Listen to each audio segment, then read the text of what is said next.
how's everyone doing tonight? Thank you for hopping on from one stream to the next and waiting for us for 30 minutes. Our true apologies. We were not being showgirls. We were going to be on time tonight. I was gonna say we're such divas. Like, it's like when you're at a concert and you're like 20 minutes late. Taylor would never. She would never. She's on the dot.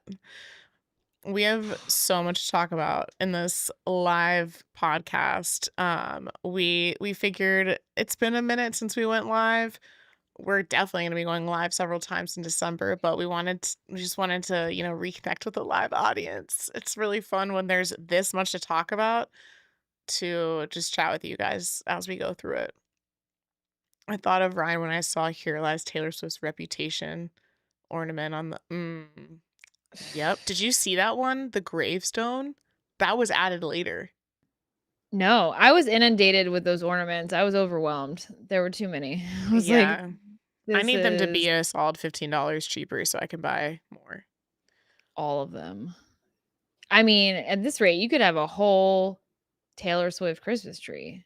Period. Like we did last year. Remember when our setup for Vancouver? We had that little Christmas tree, and then we put the little Taylor ornaments on behind us. Wait, right? Yeah, because Alex got us custom ornaments with the Eras Tour like stadiums from the shows that we went to. So that was fun. And then we also have some obviously from the merch store. Yeah, we will talk about the merch very soon because we gotta talk about it. I am not a merch girly, and I was shook. So. And coincidentally, I forgot we were going to be talking about merch, and I showed up wearing merch. Yep. Merch. Brian and I never coordinate. Yeah, we never coordinate our outfits, and then we usually accidentally end up wearing similar things. So when we both showed up in our Eras crew neck / hoodie, we're like, all right, well, same wavelength accidentally. Dude, I almost wore my crew neck, but then I was like, I think I wore it last episode. So you did. Otherwise, we would have been twinning. Poll needed an option. Tried to buy merch. Is it all sold out? No, there's still all the good some stuff. I feel like the things that are more affordable and like ornaments especially. I mean, for an ornament, they're kind of expensive, but they are nice ornaments. They're $25 each. So, but they are good quality because I have some of them. So like I get it. They're not like heavy, authentically made. You know what I mean? Right. But that means that if you get 2 ornaments, you spend $50. That's all. Right. Oh, there's still a lot left. I'm looking right now. Wow, there is still a lot left. Yeah. Huh. Surprising. Anyway. Yeah, there's certain ones sold out, like the cleaning cart and things like that. Oh, the crew neck that I wanted is still available. The folklore one? The Evermore one. The folklore one sold out, but the Evermore one is not. I can't do it. Well, we're gonna talk fully about the merch, but we just wanted to give everyone a second to get on the stream before we kick this puppy up. And I think we're good. I think everyone who was on the stream before has come over if they didn't give up on us. So, all right, we'll hit you with the intro. And in case anyone's wondering, we did switch back to the OG intro. Ryan was not feeling the and then right around the time we switched it, other people had said we missed the original. And I was like, well, I got some good news. We will probably switch back for the Showgirl series week when we do Opalite, which will be coming up soon. But other than that, yeah, I think that was short-lived. Yes. Just the pitch. It just doesn't hit the same. All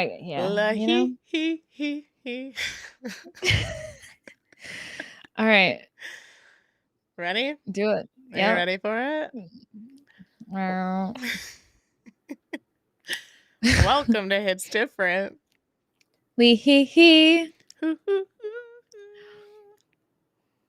I'm Ryan, and that's Molly. And we're hits differently, but we just said that. And I don't really say that. I'm going off script now just because we're live, and that's not how that works. Usually we know exactly what we're going to say after we say that. If you didn't see the news. We didn't. Yeah. So for anyone who will be listening to this on audio later, we decided to do a live stream for our podcast recording this week. We've been doing our Showgirl series for about a month now, starting with our initial song rankings for the life of a showgirl.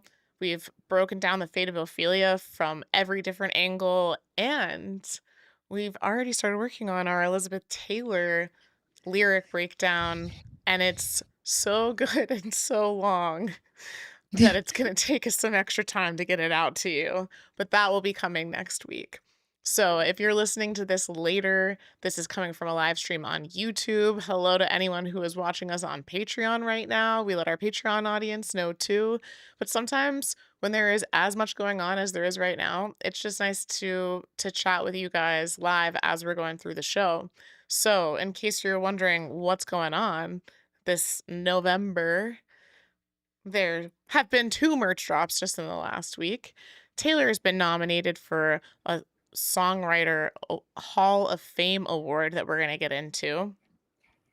You have not heard any of Ryan's thoughts on the End of an Era docuseries yet, because we've been talking about Showgirl so much. So we're going to talk about all of these things today on this live podcast. And starting off with a cute little photo that we got thanks to Benny Blanco.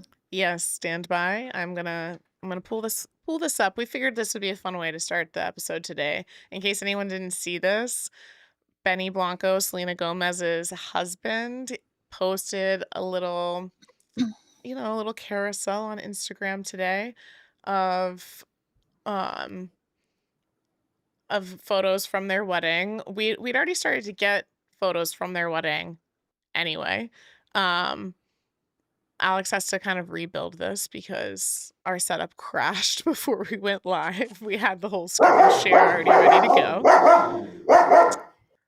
go. Ryan's dog's barking in the background. So Alex is gonna get this photo up. Give us 1 second.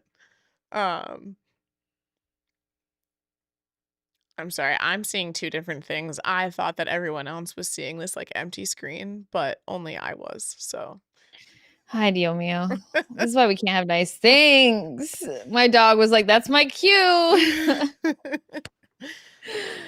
Some dog barked nearby. How dare they? And my dog was like, what up? All right, here's the photo that Benny Blanco posted today on his Instagram, amongst many other photos of Selena and Taylor from the wedding day. A nice little black and white number. Look how pretty they both look. Wait, I don't see it. Do they see it? They should see it. I see it in 3 different places. I can't confirm because I can't see it. So, okay, they see it. All right, great. I'm irrelevant. Don't worry about me. I know what it looks like because I saw it earlier. But yes, all grown up, you know. I'm just from memory. Like maybe you need to move your video back ahead, and you must be on like a very big delay right now. You're probably right. Yeah. Oh, I see it. I just gotta hit it with the refresh. Am I all right? All right. There.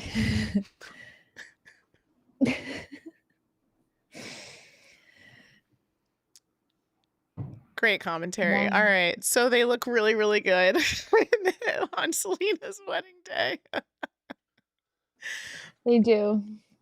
It reminds me of a photo I have with one of my best friends and her wedding day. And I feel like it's like the peak moment of like girlhood when like you grew up with your bestie and then you have an adult photo of you with them on their wedding day. Right? And I feel like that's Taylor and Selena because they've been friends forever. Yes, I agree. We were just at a wedding this weekend. That's why if my voice sounds a little raspy, that's why. They played multiple Taylor songs on that dance floor, and I got after it. First time hearing Opalite at a wedding, and it Dang. hit so hard. Dang. It was Slay amazing. on the DJ. Slay. Okay. Slay. We got Shake It Off, we got Blank Space, we got Opalite, and we Ooh. got Love Story. Wow. Elite. Crushed. Yeah. Are your friends Taylor Swift fans? Yeah, remember Oh, this is who duh. we They went were to supposed to get Swiftogeddon in. with. Duh. Duh. Elite. I She heard Opalite on the radio yesterday, and that was a shock. I was like, it's not even a single. I was like, okay. Our radio station Okay, is playing it Opalite? here too. Yeah. It's awesome. Yeah. Anyway, the point of me bringing that story up was just, you were talking about seeing your this photo reminding you of being at one of your best friend's wedding. That's kind of how this weekend was for us.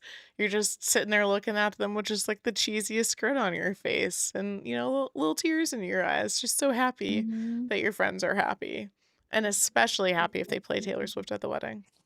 Yes. Do you think Selena played Taylor? I wonder if they had a band or a Mm. DJ. I feel like that'd be weird for her,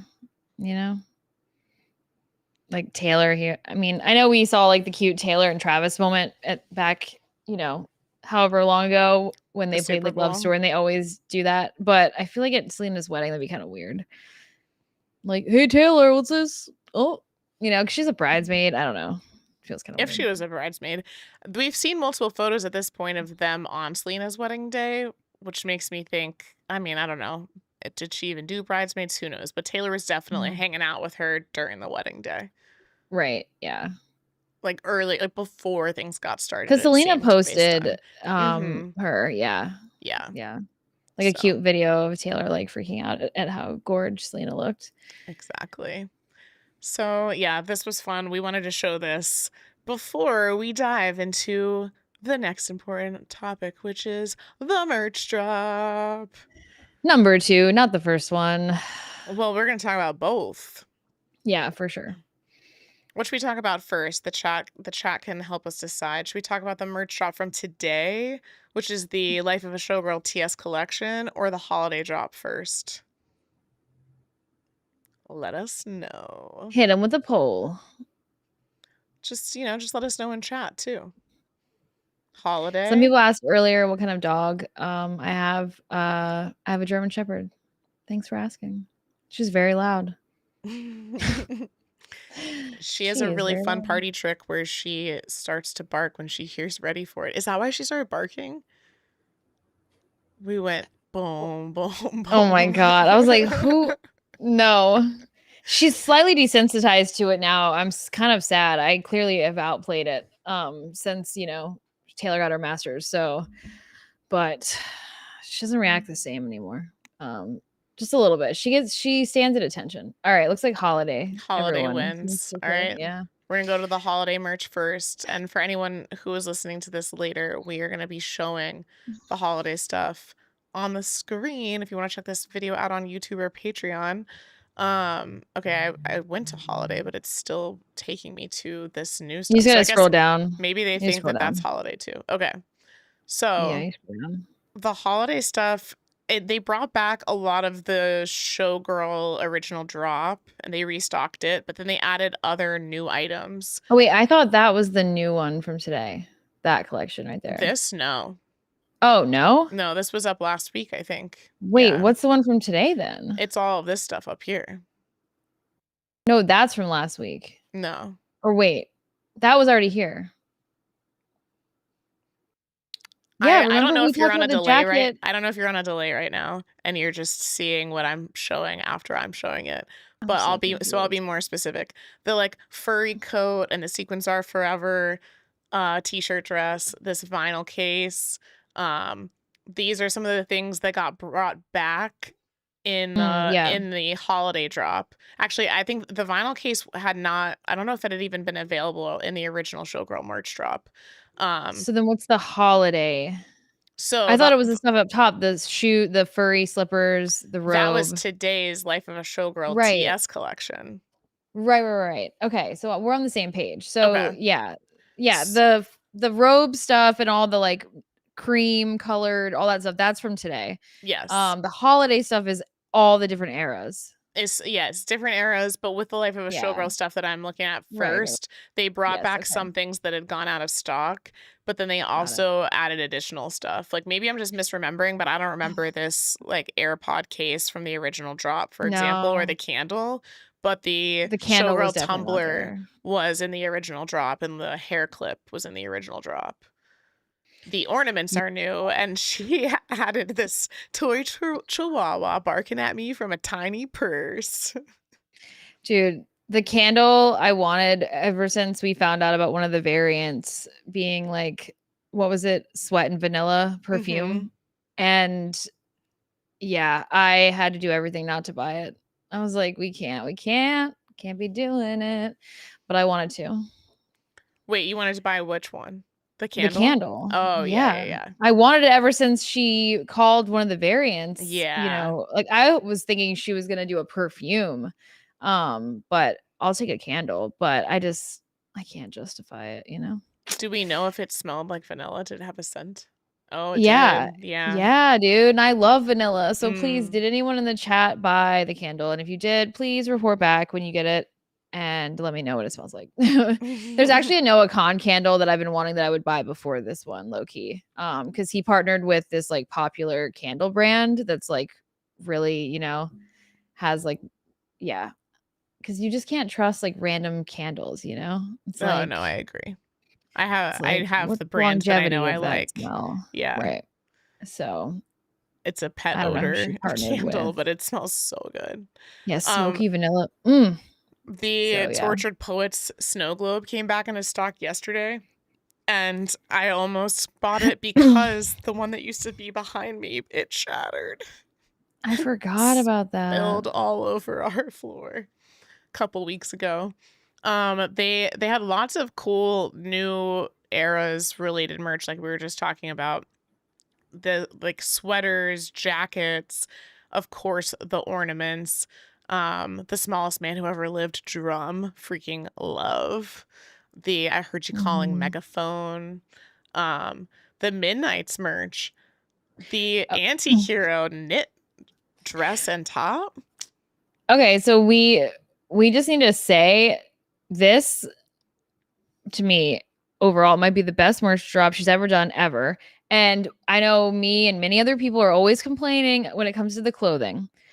And we're always like, "Girl, you could do so much better." And did she listen? Because all of this clothing is it. Like, I think I would maybe wear almost all of this, like, low key. I'm like, she did Like it. you would She not finally wear the did snow it. on the beach sweater. Okay, I mean, But I wouldn't, but you know what I mean? I would wear it more than, like, anything else she's put out. You know what I yeah, yeah, yeah. mean? There was Like, something in like every era and every like yeah, category that was wearable. And to be clear, we're not trying to shame on anyone's clothing preferences. Everyone has different styles, different tastes. Ryan and I generally prefer to wear stuff that doesn't necessarily have like Taylor's her face face. on it. As I We say that like as to I'm have wearing no, her I know. her I'm face like in as my I'm hoodie. wearing like my most obnoxious hat too. I But this is protect the the only thing I own, family. and it's only because it's from the Eras tour, and it's like the whatever. But normally, yeah, it's just like very, or it's like it'll say very large, like Taylor Swift, and you're Mhm. like, dang it, just be a little bit more chill. Like I want to be able to wear this. Like if you know, you know, but also if you don't, like you might think it's And just a when you cute don't, you little don't. sweater. Mhm. Yeah, like that's kind of what I want out of merch. That's why I've never been a merch girly of any artist Right. because I'm like, nah, it's just too much. Yeah. So I'm much more of a merch girly in that I'm fine with rocking logos and brands. I like to wear that stuff, but it's more so just the way that wearing a photo of a face like looks yeah. on me. I don't like the way it usually ends up like fitting on my body. I'm okay with like a TS or something like that. Um So, yeah, sometimes it can be challenging, but I feel like there was good stuff, like, all throughout this. So, like, this Life Oh is my a god. Willow fleece jacket, you The know? jackets slayed, dude. Like, Yeah. all of them. Even the cute little simple folklore album, gray jacket. I really And liked that one. And like, yeah, I'm obsessed with the Evermore crew neck. It's still available, and I'm just like doing everything in my power not to buy The it. But I'm Ivy like, one? yeah, it's just so cool. I'm like, that is like exactly what I'm talking about. Like, I'm like, if you don't know, you just look at that and you're like, whoa, like look at that cool cabin. And then like a lyric. The only thing that why I didn't pull the trigger is because I don't love the mint green. Mm. I don't love that color. It would look good on you though. Yeah, I think it would balance out, but then like the folklore cabin sweater, fire. That one's not available anymore. That one's giving like Van Gogh. I Like it know, it really reminds me of one of the things the you have up famous in one. your apartment. Yeah. It's like the famous Van Gogh painting, and it's just so different than anything I've seen her do. And then like the folklore quarter zip, cute. Cute.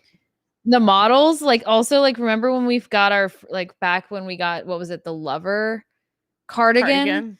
And it was like the first time we were really getting like a legit photo shoot, and like and now it's like, oh, girl got models to rep all of this clothing. It's like if Mm-hmm. you want to see what it looks like, we got people, which is also always very helpful. You're like, yeah, I Even want to know what it looks like. even the earmuffs were just so cute. I'm like, I don't ever wear Yeah. earmuffs, but they're cool. And the cat, I don't like cats, but like how the I cat's wearing a know. cardigan. I You know what I thought about mean? getting Like that it's for my not cute. niece, but Like and it looks like Benjamin. Or no, it looks oh, like yeah, right? a It looks like little. Benjamin. It's kind Yeah. of like Benjamin and like another cat of hers like smushed together. I feel like there were just so many things that they slapped on like perfectly. This I'm kicking myself for not buying this ornament, for example. The Midnight's Mayhem with Me bingo roller ornament. Like Yeah. that thing is going to actually spin. I wish I bought that. Dude, the tolerated table, someone said they thought of us. I'm like, No. why didn't we buy the tolerated table? I almost bought that too. It's just like I said, everything's too expensive. I had to slim it down to Ryan doesn't know what I got. I got like 2 rep things for each of us. And we have big news, which is that Ryan is going to be here in a couple of weeks for the premiere of the End of an Era docuseries. So she'll be getting these gifts because I just got the notification that they shipped today as her early Christmas present. So I'm not going to tell you what they are. It's going to be a surprise, but the economy these days, you can't really afford to just go freaking crazy on the ornaments. Otherwise, I would have been getting the tolerated table. I would have been getting like all of this stuff. One from every era, honestly. Mm-hmm. And for anyone who can't get any of the merch at all, like it's okay. I Like me, understand. Yeah. I bought nothing. I just literally I felt like it was peak like window shopping. I couldn't I usually again I hear merch drop and I'm like so relieved that I never want anything. And then I just like looked at all of this and I was like, wow, I would actually wear most of this. The Rep Bomber jacket. I was like, it's fine, everything's fine. It's Yeah. cool. It's cool. It's cool. That's what I tell 'em. No rules. Yeah, I will it's say all that so the rep good. had like the bomber jacket was fire, but other than that, I was kind of like, nah, other eras got better clothing, but it's okay. It's okay. Yeah, I liked the accessories better.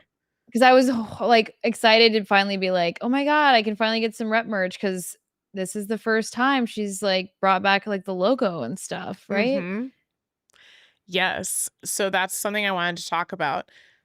Taylor filed originally back in 2018 a trademark for big reputation, but it never got used. And The it words big reputation. big reputation. Yeah. And she got a notice for the 6-year mark of, hey, you need to refile or you're going to lose it, the same type of things we talked about. And so this merch got filed under the big reputation trademark. So it finally got commercial use for the first time, which is very interesting. We got our font back, like the Oh, someone said they got snake. the snake sweatshirt. Let's go. I was gonna say the Karen. OG snake from the freaking when she like debuted, like that rep was happening on her Instagram. That is the Instagram snake. That's awesome. The this we have to talk about this. The snake necklace. This is what Taylor was wearing when she pre-recorded the freaking AMA acceptance speech last year, and we freaked out. Like, It had she's a wearing ruby, a though. snake. It had a ruby, if I remember correctly. But it was this exact It was style. the Ouroboros. It wasn't the exact, but it was the Ouroboros that, the snake the snake eating itself. Not eating itself, but the snake like eating its tail, which is the vibe that this is giving. I almost bought this. It's not sold out, but I'm like, girl, I don't know. Stand by. I have the photo of Taylor that, like, where she's wearing this, and it looks so similar. Just because we clowned about it, so the ear cuff would be cool for you, Ryan. Thanks, Gigi. I thought about it, but I was like, this is too intense. If it wasn't like Karen, like the cobra, and it was just a normal like snake, I might have done it. But the cobra at the top, I was like, check it out. Check it out. There's a delay. Wait.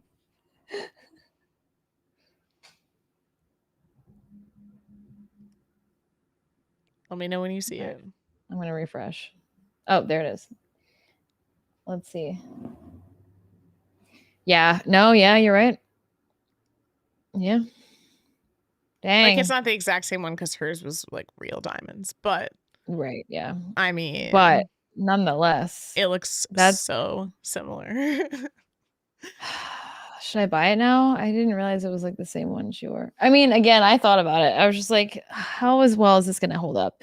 Who else is? I guess we have the lover necklaces, and they from the merch drop from like 1,000 years ago. Yeah, as long as you don't like wear it in water and are just like smart about it, and like don't abuse the necklace, and like the 1989 little snowy merch is so cute. The little hat, the jacket. I loved all the pajamas that have come out. I loved the plaid skirt. You've got the Taylor Swift logo like in the very bottom, but again, if that wasn't there, that would be like the perfect subtle merch for me, like just a little plaid skirt. No, the PJs are super cute. Super cute. Those bottoms, a vibe. Right? Like, I like how they're like boxers. Also, I didn't think I'm obsessed. We just talked about like Taylor's face being on things, but like the slut hoodie, I would wear that. That's a vibe.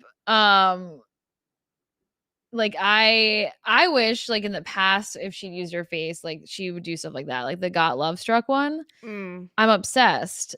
Like it's done so well. The whole thing. I wish it said slut, but it's fine.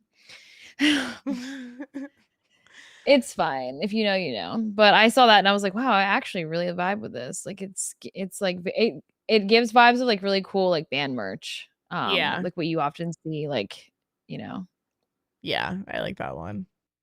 I really like the Fearless handbag too. I feel like that's something that I would use for like as a wedding guest or something like that, like when I need to have something a little bit dressier.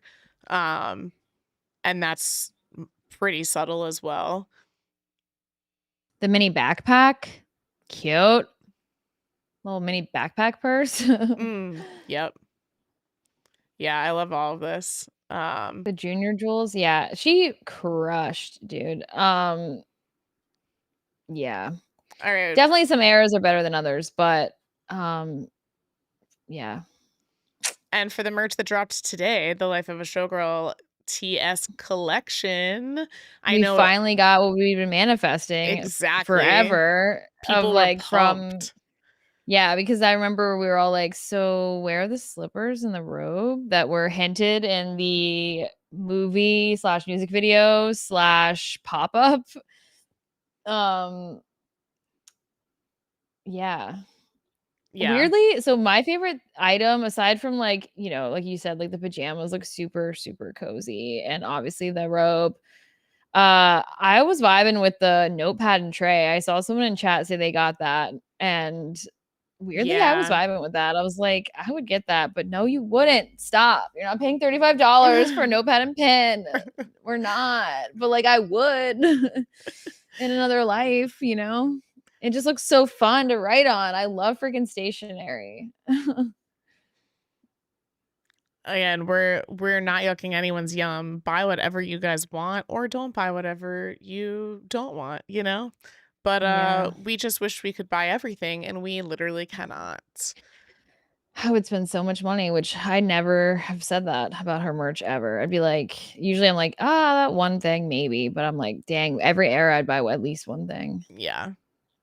So Easy. that's Easy. that on the merch. It I think there's going to continue to be More a merch? lot more merch that comes. And this is one of the things that sometimes there's criticism about, which I don't necessarily disagree with, which is that it is really hard if you are buying it to like the shipping costs, like when things keep getting released in Mhm. um in different batches, I guess you could call it. Like we got the first holiday merch drop last week and now we've got this collection this week. Apparently there's going to be, I want to say it was the surprise song Piano Snow Globe. Like one of the merch bot accounts that I follow said that that's something that's been stocked, but it hasn't been put up yet. So I think there's going to Mm. be more. They could bring some cardigans back.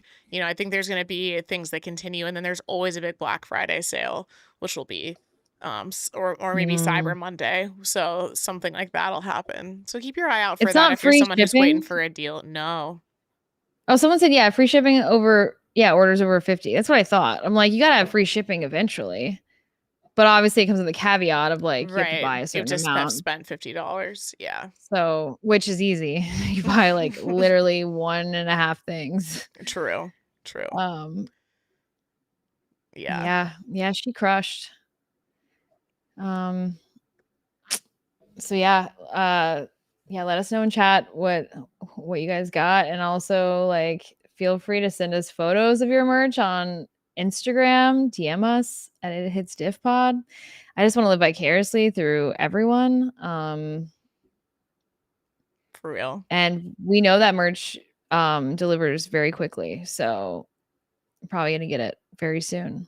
Right? Did it say shipping? Oh, by like the end I of ordered, November, I think. yeah, the rep stuff that I ordered was last week and I got the shipping notification today. So, but I think a lot of people already started getting their stuff from last week. So, the next big topic to get into is that Taylor has been nominated for the Songwriters Hall of Fame. This is an award that she would receive in June of 2026 if she does get it. Um, she is the youngest to be nominated because songwriters are eligible 20 years after their first commercial release of a song. And so her first commercial release of a song was Tim McGraw in June of 2026. They made her barely eligible for the cutoff of the June 2026 ceremony. So if she were to go through and be elected, she would be the youngest inductee in history. And there are both performers and non-performers that get nominated for this. So obviously Taylor is a songwriter who also sings and performs her own songs. Sometimes it's songwriters who are writing and not singing or performing those songs. They're writing them for other people. Um, but the interesting thing is that each nominee has to approve their own nomination and then they select 5 songs that they want to be included. I believe we just lost Ryan. So I'll keep talking through this until we can get her back. Um, so there are 5 songs that the songwriters can pick from their work. So although Taylor became eligible because of Tim McGraw, it's not like she only had to pick stuff from debut. For example, like she could pick anything from her catalog. So the 5 songs that she chose were All Too Well 10-minute version, Blank Space, Anti-Hero, Love Story, and The Last Great American Dynasty.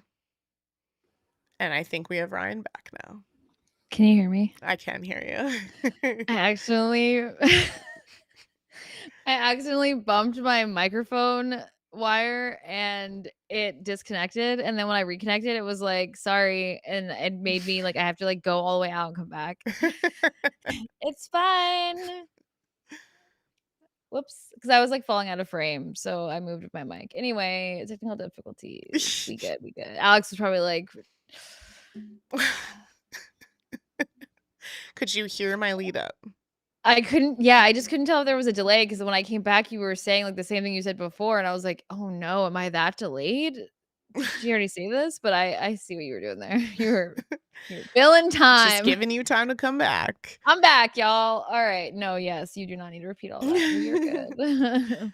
So, I think All Too Well 10-minute version, that is the least surprising song she could have picked. I think we all collectively agree as a fandom that even if it's not your favorite song, because you have a different favorite song, that it's her most iconic. For sure. I remember when you read me the list, and I don't think you said 10-minute version, and I remember being kinda disappointed of, like, regular All Too Well? But, like, why? I didn't know if, like, the 10-minute, like, qualified or I don't know Oh, what, yeah, no, but it's 10-minute version. Yeah. yeah, easily, easily. If you're gonna submit, like, your I mean, also picking 5 from her whole discography, like, what a chore. So yes, All Too Well, no notes. I mean, who the heck writes a 10-minute song that carries that well and And has that much builds and range? doesn't get boring at Like, all. Yeah. no, like, it just keeps going. So, yeah.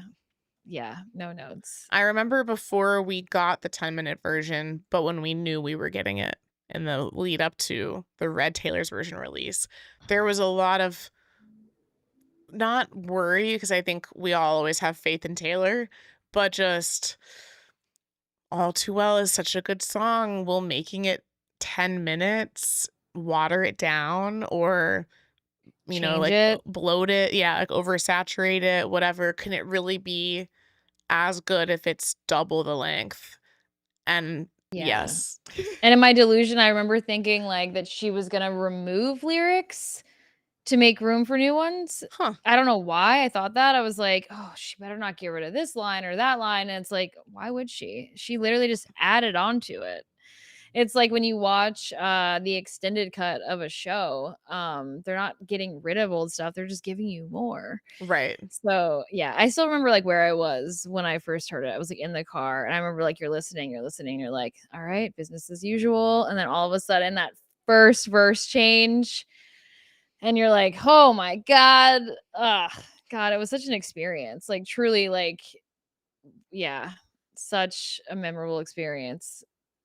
Yeah, it's, like, That was unmatched. that was probably the only time that I listened to something out of order because obviously for new albums, I always listen start to finish. But with the re-records, I think it was always an interesting conversation among Swifties of as to which you listen to first, the vault tracks or the actual album, because the vault tracks are brand new songs. I Yeah. liked to go from start to finish usually because I feel like it got me into the right mindset to lead into the vault tracks, but with Red, I went straight to 10 Minute All Too Well. For some reason, like, my memory didn't All Too Well come out separately of the No, re-record? No? no, That's so weird. I guess it all yeah, came I'm out the like, same night. why like, the way I remember listening to it, yeah, I guess maybe it was just the night that it dropped, and it was just the first thing I listened to. So in my memory, it's like a standalone, but it's like, why would she do that? Like but Yeah, yeah, I remember it being, like, its own thing, and, like, it's all I listened to because obviously it was also, like, the Red album. I think it was one of those albums that I was like, "Yeah, like, I'll get to the other songs because it was, like, a less favorite album, but, like, that song was, like, top of my list, and now it's become, like, one of my favorite songs of hers of all time. yeah. And the easily. first line where things change is the "F the patriarchy" line. That's the first new lyric when you're listening, so I just remember my I jaw hitting the know. floor. But the I song know. paints such vivid stories, obviously, with the lyrics, and I know it's this is about the songwriting, not the melody and things like that, that we were talking about how the song continues to build, but just the story just keeps unraveling and unraveling and unraveling as you go through the song. And I feel like it's a multi-generational song. You know, my parents who only know a handful of Taylor's songs know almost every lyric to that song. They freaking love it. Wow, that's Yeah. impressive. They love it. So, no surprises with that one. And then Blank Space. I mean, coincidentally, also, like, one of my top 5 favorite songs of Taylor's of all time. So, I was very pleased that she added that as well. And we'll talk about this soon, but I was also pleased that she used that song in the End of an Era docuseries trailer. Just makes me so happy every time I hear that little beat. Um, yeah, it's like she knows how iconic Blank Space is. And I love that it gets its flowers over and over, especially now that Travis, it's his favorite song, so that probably helps add to it maybe. But Maybe. I feel yeah, like for this, definitely. she's just going with the strongest. And I think Blank Space was an interesting choice because out of all the other songs that we'll talk about, this one is coming from a more satirical, playing a character place. Like All Too Well 10-minute version is telling a story that she lived. Mhm. But Blank Space is telling a story that was painted about her and her Yeah. flipping this narrative and embracing it. And I feel like that really brought it into the mainstream how clever she is. Mhm. And, like, the whole song is like a hyperbole. Mhm. And we talk about Blank Space a little bit in our Elizabeth Taylor breakdown. Um, and it's one of those songs as well that you don't need to know what she's going on about or know that it's an exaggeration on her own dating life and all of that because it's still a banger aside from that. I know plenty of people who don't really listen to her and they're like, "Oh yeah, Blank Space is so good." I'm like, "It is. It really is." Mhm. Like, it's hard to listen to that song and not vibe. It, like, makes me think about, like, songs on, like, Life of a Showgirl and how it's like the OG Life of a Showgirl, you know what I mean? Like, it's like that Right. song is like yeah. I mean, again, it makes sense, Max Martin and Shellback, but it's like what started it off of one of those just contagious infectious melodies that you're like, Right. "Yeah, everyone likes this song?" Right. I feel like Opalite is the Blank Space of Showgirl or Right. Shake It Off, I guess. But I think Blank Right. Space has better songwriting than Shake It Off because of the what we were just talking about with the satirical character of it all and kind of her coming at the media and the tabloids for how people talked about her. She's like, okay, if you think that this is what I am, then I'll write about it. I'll write a song from that angle. Right. Right.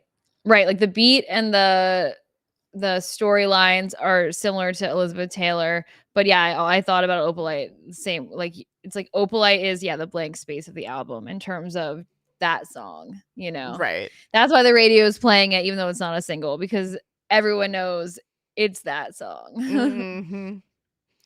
And then Anti-Hero, I thought was also another really interesting choice because that's her most recent song out of this list, which is from Midnights in 2022. All Too Well 10-minute version obviously was written long ago, but came out in 2021. Blank Space is 2014. We'll get to Love Story. Um, that was 2008, if I'm remembering correctly. And then Last Great American Dynasty was 2020. But Antihero is going down as her most recent song that she's putting on this list, which means no Tortured Poets is on the list. So we'll talk about that in a second too. But Antihero had such a great run as a number one song. I forget the exact record, but it was a number one song for weeks and weeks and weeks when Midnights came out. And I think it brought a lot of new people into the fandom because of the really, really smart writing on the song. For sure. Yeah, I figured when I saw Antihero, I was like, that makes sense because it was a very loved song. It's a people pleaser song, like crowd pleaser. So it was like a safe, it's like the fact that it was a single off of uh Midnights, like it was the lead single, right? Yeah. Yeah. So, and we talked about, I feel like Antihero was probably like before The Fate of Ophelia, Antihero was probably one of the top like lead singles in terms of like, I don't know, like success and like popularity, and like everyone just likes that song. It's just very catchy. And easy to, like you said, to win people over. Yeah, and I think that it's one of her most self-reflective, like, self-critical songs. Um, you know, "Did you hear my covert narcissism I describe as altruism like some kind of congressman, tale as old as time." Like, she is analyzing herself and how she might come off to people and things like that, but then she has a line as long as that one and as much of a mouthful as that one, and then she just hits you with the catchy, "It's me. Hi. I'm the problem, it's me." And how viral did that become? I mean, Right. it became such a moment of everyone, whether you were a Swiftie or not, being like, "It's me. Hi. I'm the problem, it's me." Brands were capitalizing on it. It was TikTok trends left and right, like, knocking on the door, "It's me. Hi." No, literally. You can apply it to absolutely everything. It's so it's so smart. It's one of those lines where I wonder if she like thought about that. Like, yeah, this could literally be applicable in almost absolutely any situation. And I Mhm. also just it's ingrained in my memory of her at the Eras tour, and like when she does like the little wave and like at certain inflections, like it's me, hi, hi. "Hi." Like I just like see it and it like goes with it. Like so yeah, it's an iconic song. In the chat, people are writing, "The songwriting on Antihero is absolutely mind-blowing because it's the balancing of so many things while being so vulnerable." Um, she's described Antihero as one of her favorite and most vulnerable songs she's ever written because it delved into her deepest insecurities. Yep. That it's crazy. "I wake up screaming from dreaming one day I'll watch as you're leaving because you got tired of my scheming for the last time." What And a then the scene, like line. the music video of like her family basically just like only loving her for her money, and like at her funeral, they're like fighting over her. Like that whole thing was crazy. It's like what an awful picture to paint, you know what I mean? Mhm. Also, like Antihero is very life of a showgirl because that's where we got all the little nods with the purple glitter and the orange and green top, and just like all the little things that we've been connecting with Life of a Showgirl from Antihero. It's just like funny timing. Again, it's like Antihero was like, because Torture Poets kind of interrupted and came in between. It's like, Mhm. you know, Antihero was definitely, I feel like, the lead up eventually to Life of a Showgirl. Yep, and I think that Antiheroes started to lay the groundwork of the concept of showgirl in the sense, like, the music video really plays into it, but just in general, when she talked about the song too, that her life, in a way, has become so big that she feels like she's not a person, and so that's part of what Antihero is talking about as well, and then in the music video, you see, like, pop star Taylor and just Taylor at home kind of interacting with each other and pushing each other, like, showgirl Taylor's trying to make her take shots and, like, jumping on the bed, and then she pushes her off, and all of those imagery, like, things that it paints. And then the play on the size, like, sometimes Taylor is the the monster on the hill, the big person in the room, and that's how she must feel going out in public when everyone's just staring at her and pointing phones at her and blah blah blah. It's like Antihero just plays it, that covers so many different things and the layers of that song. It's crazy. Yeah, and that's when we also get the ghost, the antihero Mhm. ghost. There's so much from that music video and that song. And it Yes. feels like, in hindsight, a little displaced being on Midnights now, you know what I mean? You're like, there's Midnights and then there's Antihero, and it's like, it goes with everything else on the album, but I don't know, in terms of, like, I guess just, like, visually and just I don't know. Oh, I I don't think know. it's You like know what the I I mean? think it's like the epitome of Midnights.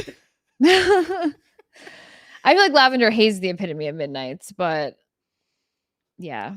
Maybe it's just because now we have Life of a Showgirl. Not that Antihero would belong in there. Anyway.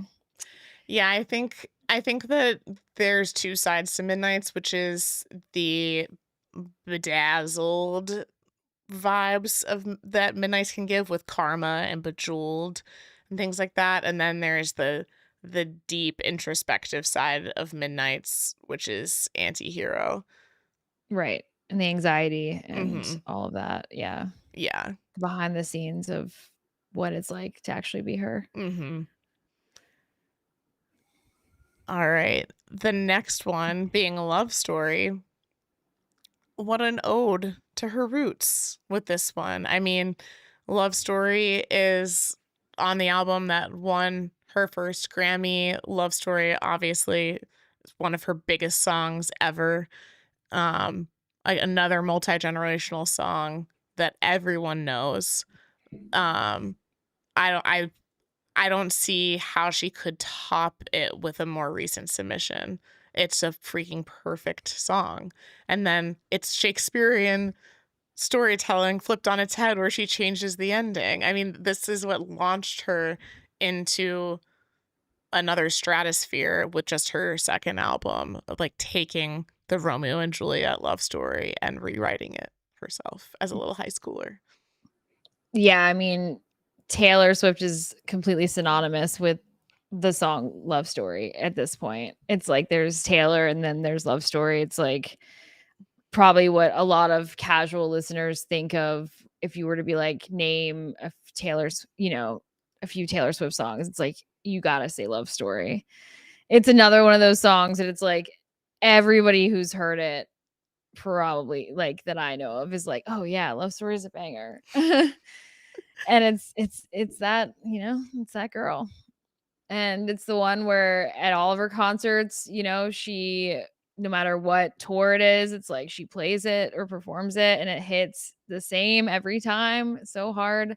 People have gotten engaged to it, or been proposed to at concerts. It's just like it's so yeah, it's like a huge part of her legacy. It's such a good song with the guitar too, and it's like OG Taylor, and yet it still hits so hard.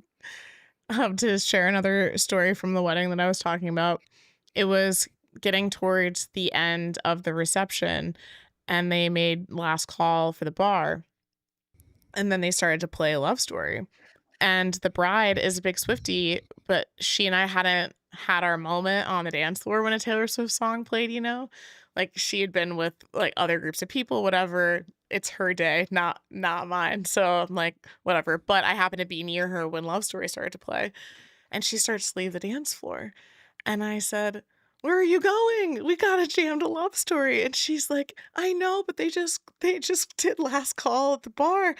This is so messed up. I can't believe he's playing a love story during last call." I'm like, "I will get your drink so you can go vibe out to Love Story." Like, "You're right, Yeah, this it's is like, "Someone criminal." get her a drink." Oh my god. What? I'm like, "Go." So then she and her partner had like a really sweet moment, like reenacting the "he nailed to the ground." Like that Yeah. song hits so hard at weddings. Oh my god, I know. Everyone's just feeling so romantic and in love, and it's just like, if you're gonna play any Taylor Swift songs at a wedding, you gotta play Love Story. Yes. It's so good. So It's so good. good. All right, the fifth and final one on the list, The Last Great American Dynasty. I'll be really curious to see what chat has to say about this one. I think that across the Swiftyverse, this has been the one we all find most intriguing. And you either land firmly on one side or the other. I feel like there's no in betweens of, oh yeah, great pick, totally makes sense, or I might have picked a different song. Particularly if we're just talking songs from folklore, I might have picked a different song. And it's no shade to Last Great American Dynasty. I get it. I get why it's on the list. The storytelling is great. But there's so many great storytelling songs on folklore that I like a little better. I mean, Taylor did remove it from the Eras Tour set. I'm just saying. How much did you like it to remove it from the set list? That's I stand on the side of the ladder. To no surprise, I saw that and I was like, that was a choice. And I was like, maybe, well, I mean, it contradicts what you just said because I agree. She has not just folklore in general. Obviously, she has so many storytelling songs, but folklore alone, it's like if that was the vibe she wanted to go for, of like, look, I can tell like this intricate story and make it, vibey. And maybe because The Last Great American Dynasty is about her, her and Rebecca Harkness, the person she got it from, right? Bought the house from, right? Like, because it's like in part like a real story, and it's like part of her legacy, and it's like maybe it was a way for her to display both of like, hey, look, I can be a crazy good storyteller while also it being like nonfiction. I don't know. That was just like what I was rationalizing. It's very unique. It's a very unique song for her and any other artist, So, I mean, I'm assuming these songs that she's choosing are what determines whether or not she wins the award, right? Like she's getting picked on all 5 as a whole, not individually. I Like would a think, yeah, I think collection. it's a collection of the submissions, yeah. But I mean, I don't really know. I'm reaching Well, when I give that rationale, but I don't really know why she chose it, to I be think we should honest. defer to a big Last Great American Dynasty stan to come in and interject on this, because when I first said, whoa, whoa, whoa, I'm surprised she picked that over, I don't know, My Tears Ricochet, August, Exile, Cardigan, so many of them, like my Betty? favorite songs on folklore. And to be clear, I do think that there are reasons, such as like her being the only songwriter, that are important here. So I'll just clarify, like I do understand that that might be part of it. Like August, she is a co-writer, for example. But enter True. Alex, big Last Great American Dynasty stan, who has I didn't know he was stayed this. standing it for years whenever we talk about how it's like not one of my top folklore songs. I don't feel like I knew this. Alex, I didn't know you were a stan. Did I? Well, I Maybe think I the ignored first it. and foremost, I need to state my biases here. She specifically is referencing a New England state. I'm from a New England state. We were at Gillette, and when she said Rhode Island, Gillette freaked out because, I mean, Gillette's closer to Rhode Island than Boston for some towns. I think one of the things, because to recognize, I think you may have said this already, Molly, even if I might be stepping on you, but she's picking songs all that won album of the year. So she has to pick from folklore if she's doing it that way, right? So if we think about it from that and then do the math there, Molly. I actually hadn't said that. Okay, yeah. well, there you go. So But Red didn't win album of the year. We can't hear you, Molly.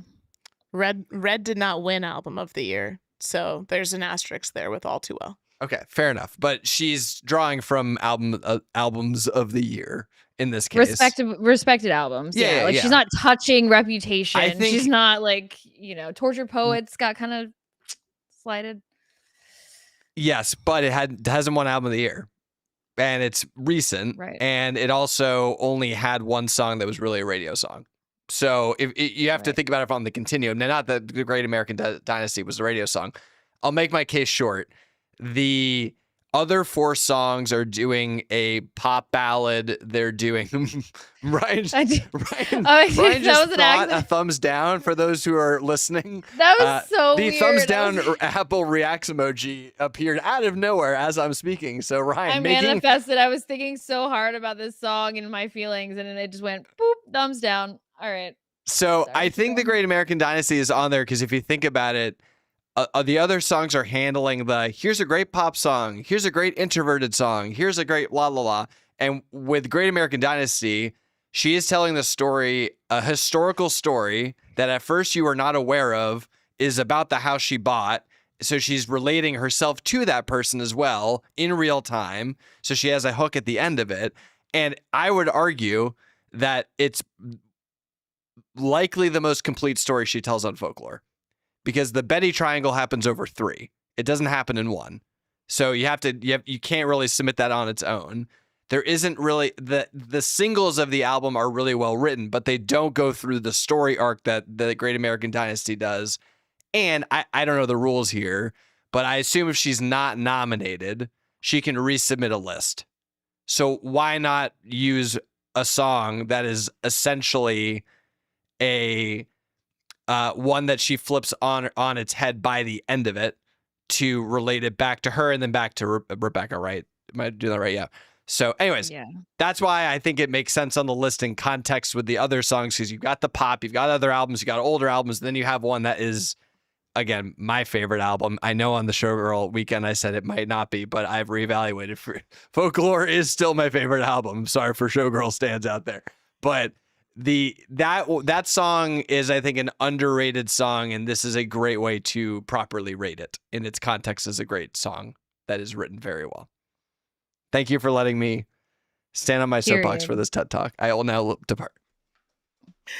So Alex said one of the things that I was going to say, which is if you don't know the song and you are hearing it for the first time, the arc of this story flipping back around on its head and relating to her in the end. Someone in chat said that they got chills the first time they heard, and then it was bought by me. It's like we listen to the song now knowing the story and already knowing that plot change, if you will.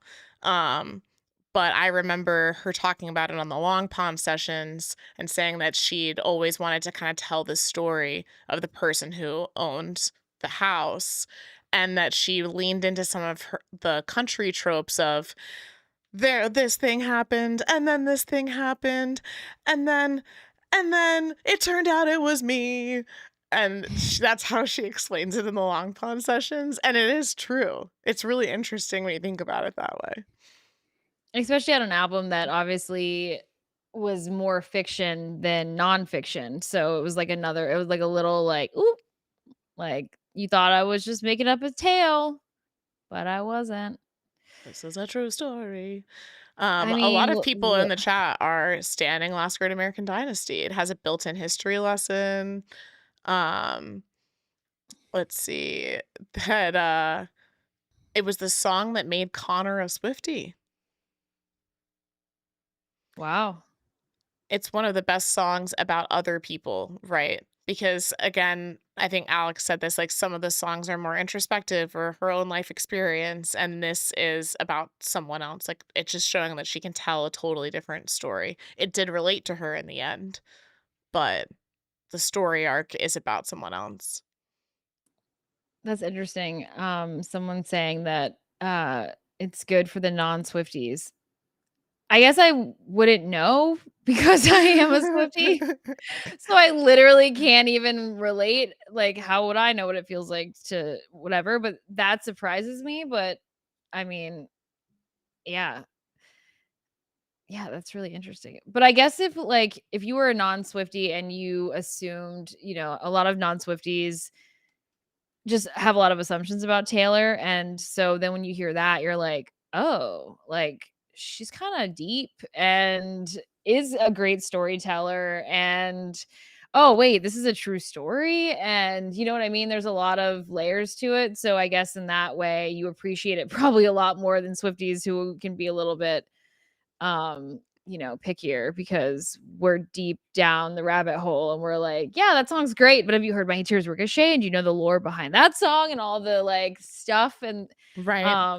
if you don't care or know anything, then, like, My Tears Ricochet might be kind of, like, a lot. You might be like, "What is she going on about?" When I Like was thinking about the other songs on Folklore that she could have submitted, with the caveat that they needed to probably be only written by her, I Right. think My Tears Ricochet was really the only other one that I landed on that I feel Mhm. like also tells a very complete story from start to finish. However, to your point, if you don't know the, like, multiple layers of the song, maybe it's not as interesting as The Last Great Like, American why are Dynasty. you still at the grave? You're like, "Who is she talking about?" Like, Yeah. 'cause did she write August alone? No, that's, Oh, co-written with Jack okay. and Aaron, yeah.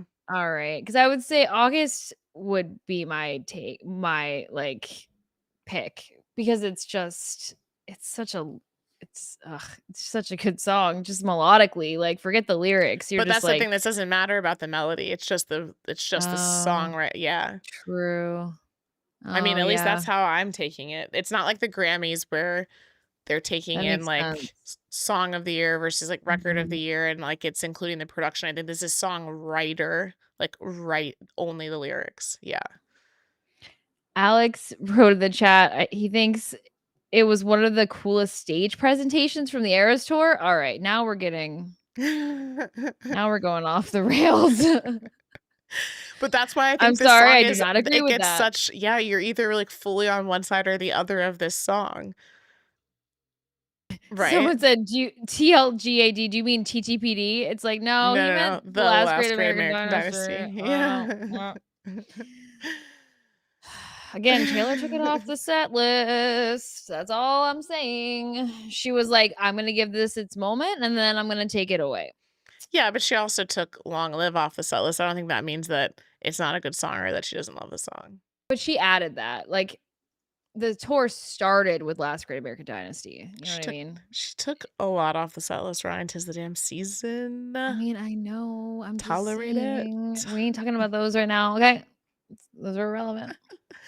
Yeah, and 2 lines that I have to shout out that some people have been putting in the chat is the, um, "Have a marvelous time ruining everything." Yeah, that line and the, "There goes the maddest woman this town has ever seen," Yeah. into, "She had a marvelous time ruining everything," then flipping it to, "I had a marvelous time ruining everything."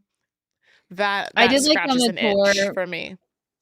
I liked on the tour when she, like, changed the pitch and was like, "The maddest woman this town's ever Ever seen." seen. Yeah. Yeah, and she's just, like, so happy, just, like, spinning around and stuff, so, like, that was cool. And obviously, like, the dresses and, like, all of that imagery that she gave. I mean, she did it justice on the tour for sure,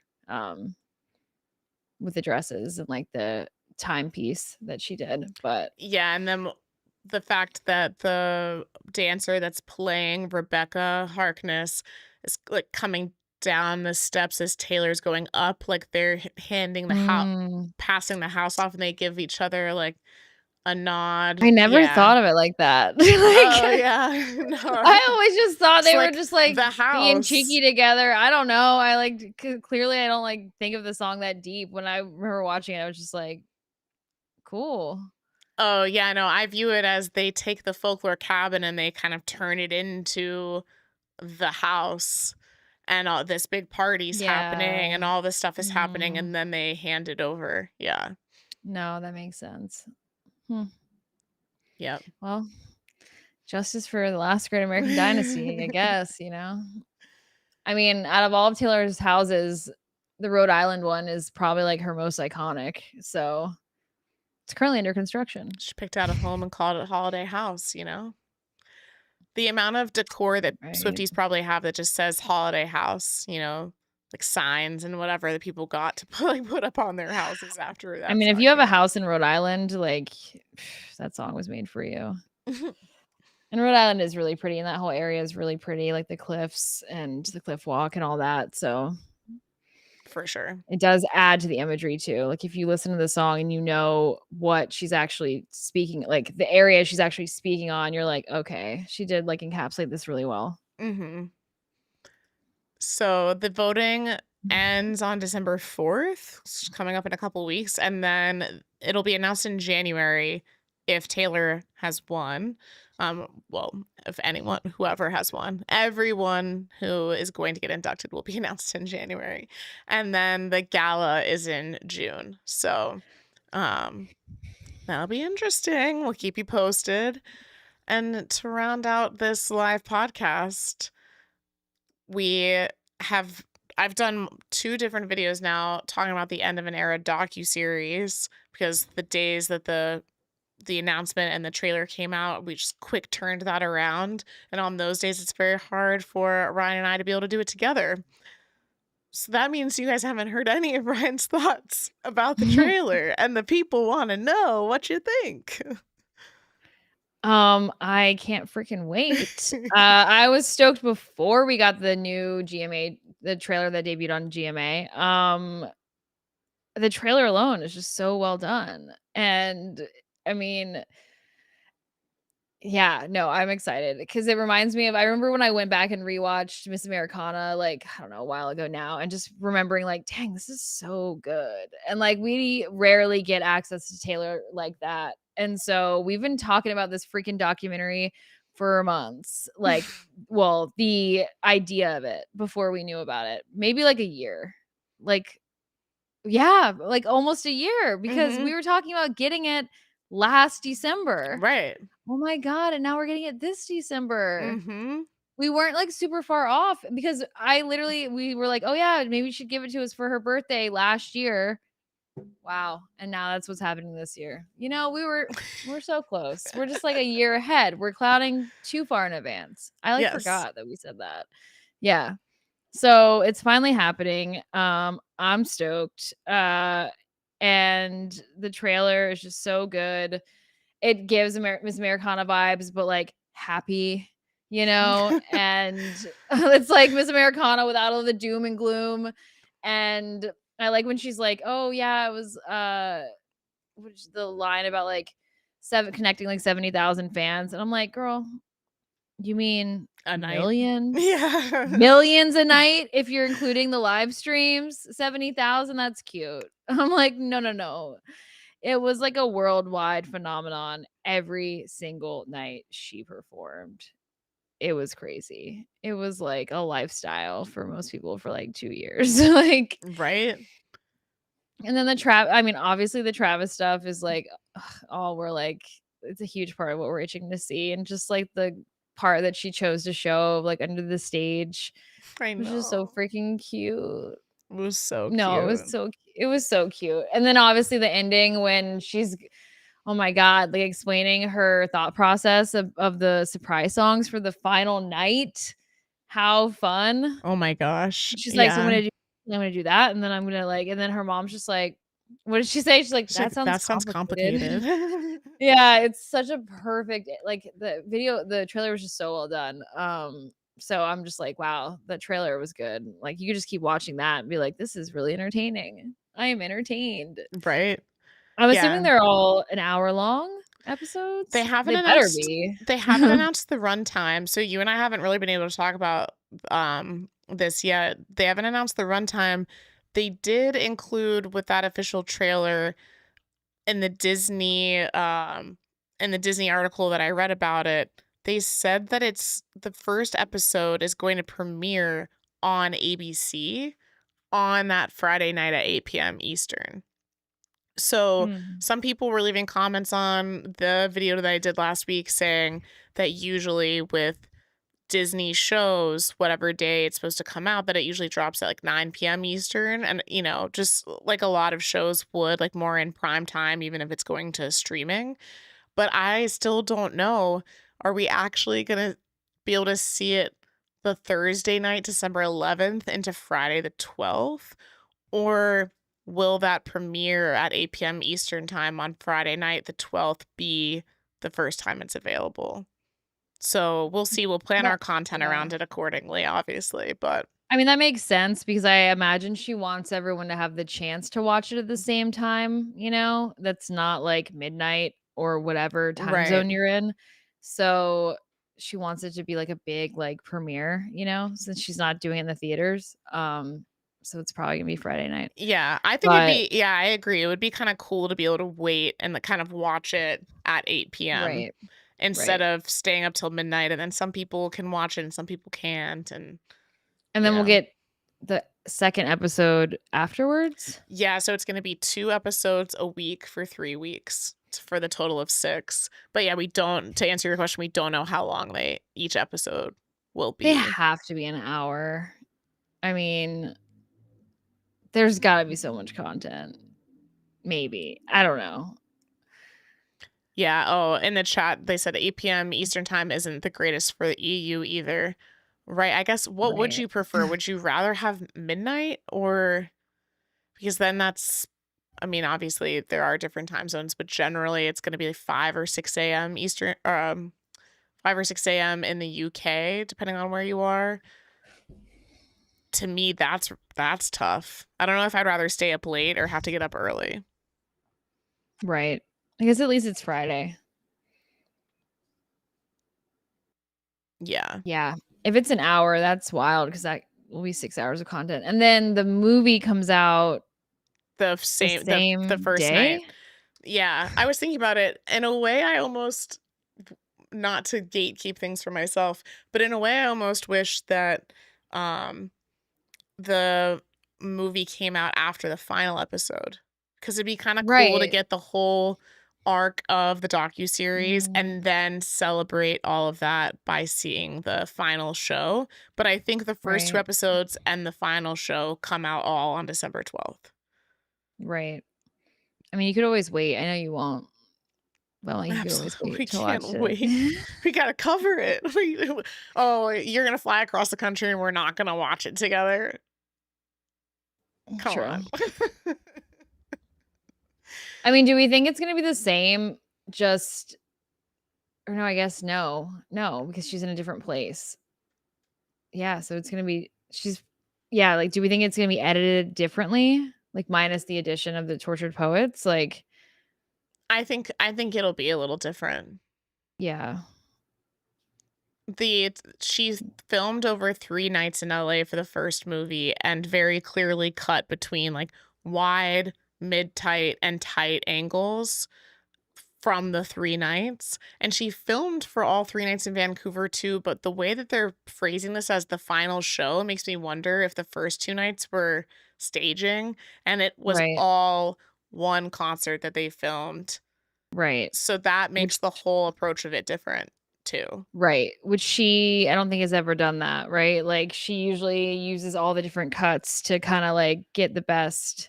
The 1989 movie, I think, was all the final night in Sydney. Really? Mm-hmm. I thought she had different outfits. No? Oh, that's just because you're used to watching the like janky supercuts. I always forget. Yeah, fun fact. I only have watched that and then the Rep Stadium tour in recent years, like whatever janky version is on YouTube, which is why it hasn't been taken down. But to keep it up, they have to like edit it in a way that's just not good. So like they'll slow things down. And so now I don't know what's real anymore. But yeah, I feel like your memory of both the 1989 and Rep Stadium tour films are the messed up YouTube versions. And my memory is the clear, like when the 1989 one was available from Apple, like on iTunes, and when the Reputation one was on Netflix. That one's still pretty wild though, isn't it? Like in terms of editing, we always talk about like how insane that one is. There's a different shot every like 1 second. So even the janky version, you're like, okay, they're both kind of wild. But yeah, she was doing the most with the 1989 one. And then the Rep Stadium tour was no notes. Perfect. Yeah. Even the janky version, no notes. I'm like, but the difference oh, was they slowed this down. This works. The difference was the 1989 one cut in between with interviews of Taylor talking about the tour. Right. Whereas the Reputation Stadium tour really didn't do that at all. Like, it was just the whole show, and then that you got a little bit of behind the scenes with her leaving the stage afterwards. And then you see a little bit of all of it in Miss Americana as well, because it touches on the Reputation time period. But yeah, it's interesting. So then the Eras Tour concert film, when it first came out, and it was just the show, like no Taylor talking to the camera or anything like that. That was interesting. But since this new version will be paired with the docuseries, I'm assuming that it's the same, that it's just the concert and not gonna be spliced with other stuff. Right. That'd be kind of weird.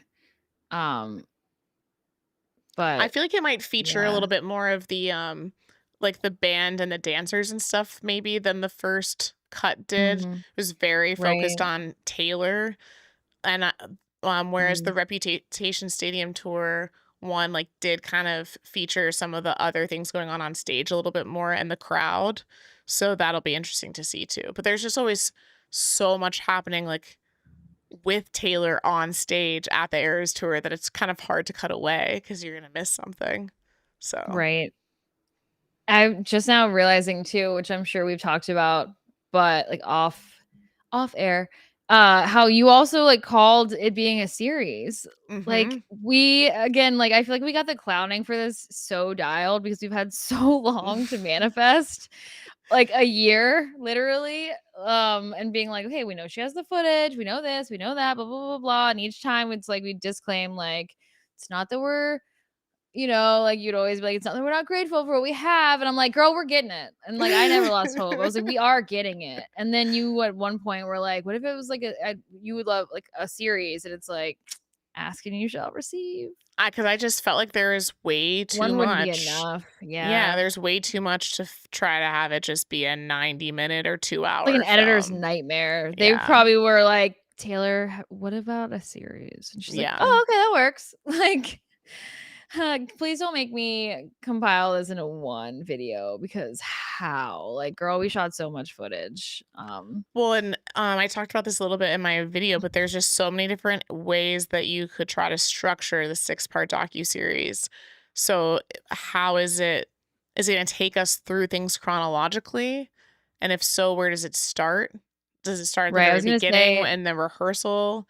Or is it going to be like thematically broken up and it's not going to be chronological, Well, we didn't, I mean, I'm sure they have stuff from earlier, but I feel like we really started noticing the cameras the last year-ish. You know what I mean? It was when people really be like, last, what's like, 3 that? months. What's that? Yeah. Right. It's like, that looks like a documentary like crew. Oh, there's Taylor and Travis and there's a camera. So it's like, I don't know if it'll go back that far because again, that probably would be like overwhelming to be like, all right, we've got footage from 2023. But I want to see how she planned the tour. And I do think that I'm not saying they filmed aggressively the entire 2 years. I'm saying I think there might be some interviews and recordings from, hey, this is our first rehearsal and I'm meeting the dancers for the first time and like, or like, oh my gosh, we're getting ready for the first night. Yeah. Cool. And then how did she pick the set list? How did she decide which songs made it? Like, how did she train? I feel like it could start from there if we're going chronologically, really cool. But then it's not gonna like necessarily stick with the first year. I think the other big points it would hit on would be the announcements of Speak Now in 1989, which means we might get a little feature from our 1989 announcement night. We can hear our voices screaming amongst the crowd. I'm like, oh yeah, the cameras were there. Yeah. I mean, everything was filmed at like to what level? Yeah. I mean, right. Yeah. Right. Yeah. I mean, she could easily touch upon like the biggest moments of the tour and like the good and the bad and like Vienna, like who knows, you know what I mean? Like it feels almost weird. I guess it just like how big does she want to go with this? And it's like it would feel weird to omit those moments. Mm-hmm. Again, it just depends on like the vibe, or is it like strictly about, I don't know, like you said, the vision and how that all played out. I don't know, like, Yeah, but that's why it'll be interesting to see if it does go chronologically or if it's a little bit more broken up into like just like different chunks, and like a piece of an episode might touch on some of the hardest parts of the tour, such as Vienna, or when the fan passed away in Brazil. Like right, there were there were some down moments of the tour that she had to deal with. right, So yeah, maybe there will yeah, be something about the rain shows and the weather. Like there's just like yeah. so many different angles you could come at it. But Ryan and I are going to do a full on predictions episode for what we think. I've been thinking about trying to make like a bingo card of Oh, like that's when we're fun. making it interactive, like as we're all watching, what do we get right? Like a Yeah, clowning bingo card of things that we think that we'll find out. that's fun. Yeah.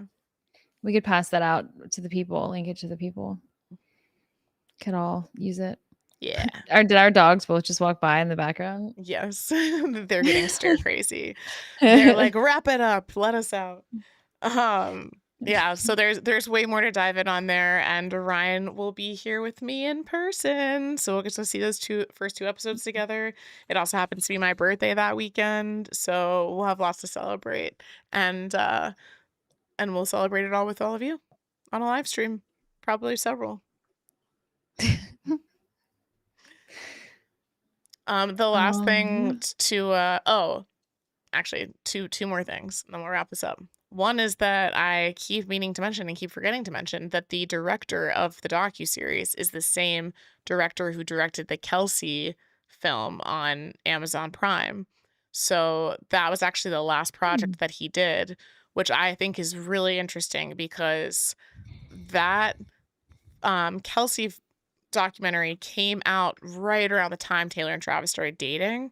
So Taylor's not included in it. It's really more about Jason anyway than it is about Travis. But of course, Travis is in it. And if anyone hasn't watched it, I highly recommend going to watch it. It's really well done, and it's really really cool to learn more about Jason specifically, and then he and Kylie and their family. But I wonder if Taylor obviously saw that early on. And again, we're talking about the timing of all this. That came out in the fall of 2023. That's around the same time Taylor had the first Eras Tour concert film coming out. And she probably at that time would have been thinking about how she wanted to fully tell the story and do this documentary. So while they might have had footage from earlier parts of the tour, like when it came to actually directing the docuseries and like putting it together, and then like having a crew embedded with her at the end of the tour, like we were just talking about, at that point she probably would have known he was the director, and she must trust him, and like the family probably trusts him. You know what I mean? Like if the Kelsey family had a good experience, it makes a lot of sense that he's coming to direct this too. Yeah.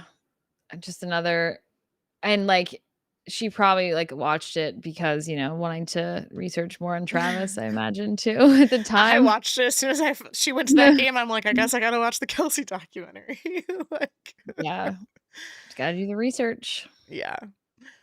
And to cap this all off with one final note about the life of a showgirl, our showgirl series is going to continue next week with the Elizabeth Taylor lyric breakdown. And clearly the general public appreciates this album as much as we do, because Life of a Showgirl is #1 on the Billboard chart for a 6th week in a row right now. It's the second album in 2025 to spend the first 6 weeks at #1. Morgan Wallen's I'm the Problem was the first album of 2025 to do this. Tortured Poets spent its first 12 weeks at #1 in 2024. It had a total of 17 at the top of the list. So we got to keep streaming Showgirl is my ultimate point, so we can, keep these records. But 6 weeks in a row is pretty good. According to Spotify, we're not streaming anything else. It last time I checked, all 10 spots were taken over by Life of a Showgirl. It bumped out Goodbye Cruel Summer. May You Return Someday. And also last I checked, Honey is still out of the top 10 and I just don't understand. But I digress. I can't remember what the other one is. It's Honey and then I can't remember what the other, it might be Ruin the Friendship. I can't remember what because there's only top 10, on Spotify. Yeah. So I can't remember what the other one is, but I'm just like, whenever I see Honey not there, I'm like, what are we doing? This is like when The Bolter was the least streamed. Right. And people found that out, and I was like, what is going on? Like, I don't understand. But The Bolter's a little more niche. But everyone like, united Honey, when it was like dude. The Bolter was the least streamed song or whatever. Right. Everyone united and got The Bolter up, and people need to unite around Honey. Yeah, but just out of solidarity, I'm like, don't go listen to Honey just to prove something. Listen to Honey because it's fire, okay? And right. I think it's one of the best songs on the album, top 5 easily. So I'm biased. I was telling one of my friends who's vibing hard to Wishlist. She's married with kids. She loves Wishlist. I'm like, just add Honey in like every 3 times you stream Wishlist because it's the same vibes. It's like Wishlist is like the prequel to Honey. Right. It's like it gets you going and you're like, okay, and then Honey's just like, yeah, and like those songs are like sister songs on the album to me of vibes. Yeah. Yeah. Honey's more of a vibe. And the way, like, listen how she says the word honey. Her voice, I mean, it sounds like honey. Like, literally, so yeah. I'm gonna go listen to it now, actually. Fire. And then what was the mashup I sent you that oh my god, what did someone do? Honey and of course I'm forgetting. There's been so many good mashups. Not Daylight. Was that Wishlist and Daylight? I sent you Wishlist and Call What You Want.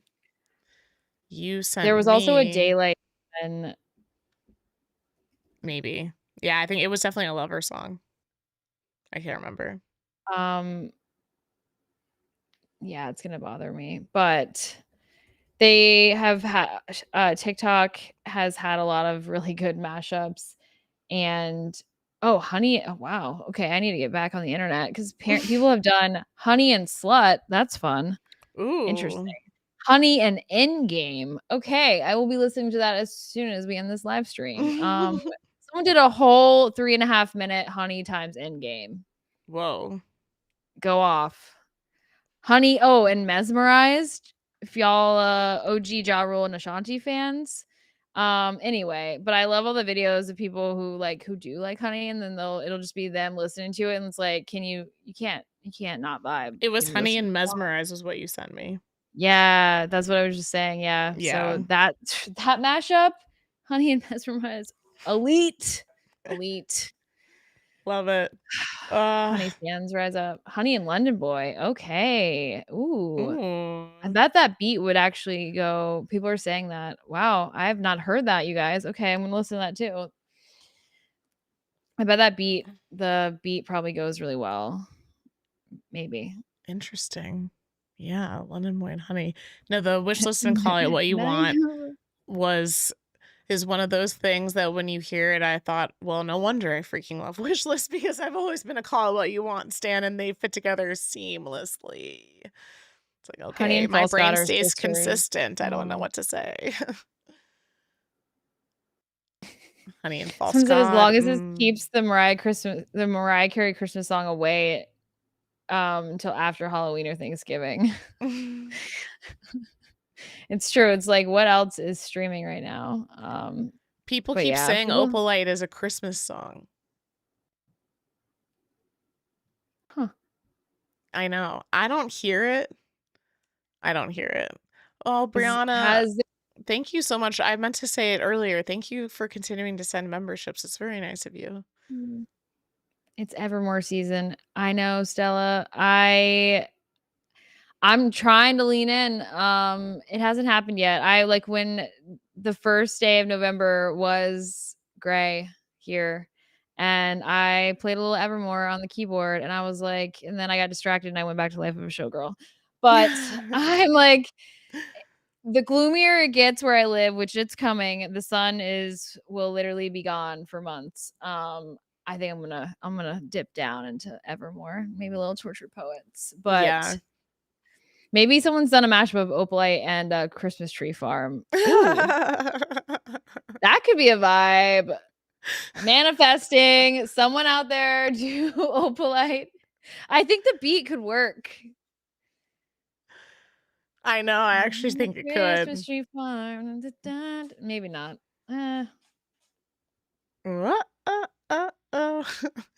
Yeah, my 2 cents on Evermore season is that Oh my god, someone has done it. Okay, y'all. So go to the internet. Go to the internet, and if you just search Opalite times Christmas Tree Farm, someone has done it. My 2 cents on the So seasonal albums of Evermore and Red are that I actually, when it was snowing pretty hard the other day, went for a run and put on some Evermore, like Gold Rush and stuff. oh, But there's not enough upbeat songs on Evermore to run to, so I had to switch back to Showgirl real fast. And yeah. usually I would listen to Red way earlier in the fall. Because of Showgirl, I hadn't listened to it at all. And then when we got our first fall of snow, I had to put on the 10-minute version because I still remember the Dude, first autumn leaves have been fall of falling snow. down here for months, it feels like, and it's been all too well season here hard. Yeah. I'm Yeah. like, life of a showgirl, you're distracting me from being emo. Is Opalite a Christmas song? 65% say nah. Okay, thank you. I've seen this discourse online, and but I'm like, who's really fighting for Opalite to be a Christmas song? Dude, well, now 35% that of you are fighting for it. someone made a mashup with Christmas Tree Farm, so y'all go listen to that because clearly it's a thing. And I can't wait to go listen and be like, wait, does this work? Well, thank you all for hanging out with us on this Monday night. This will be our episode for the week. And yeah, next week, Elizabeth Taylor lyric breakdown, some really good stuff. Can't wait to share that with you all. And then after that, it'll just be like 10 days, 2 weeks ish till Ryan's here, and we're ready for the end of an era docuseries. So happy early birthday, Maria. Hope you all have a great week. And we are going to send you out the way we always do on our live streams, maybe. Yes? Yeah? If you know, you know, and if you don't, you don't, but you're about to. It's honestly the perfect way to get ready for the release of the The docuseries and the Tour never concert film. dies. If you want to revisit Vancouver Night 3 a little early, this is the best way to do it. Thank you for watching and for listening. Bye. Bye.